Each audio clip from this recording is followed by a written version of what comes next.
Hello, welcome. I'm Stephen Watson here at Someday Farm. You're watching today's Tàijíquán Tip. And this one is about going through your form practice um, while keeping in mind a characteristic of an animal. Generally, what I find that we do is when we think about an animal, we immediately lock into a characteristic, and it's usually the same one among a group of people. Maybe it's one of a few characteristics. And then that's kind of the only characteristic that we think about. So the practice that I do is going through my form and then calling to mind a particular characteristic of the animal and then trying to manifest that or be inspired by it. Maybe simply remembering it and considering it.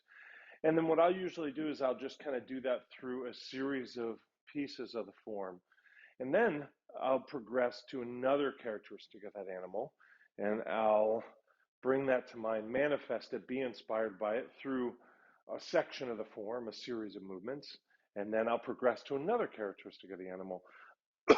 I do this through sections of the form rather than through one characteristic of the animal brought to mind per move in the form, because then I'm kind of forced to kind of follow the rhythm of the form. And then much rather just spend some time thinking of that characteristic. And this might really broaden, maybe even develop some empathy for the being beyond how you initially see it. So enjoy that, and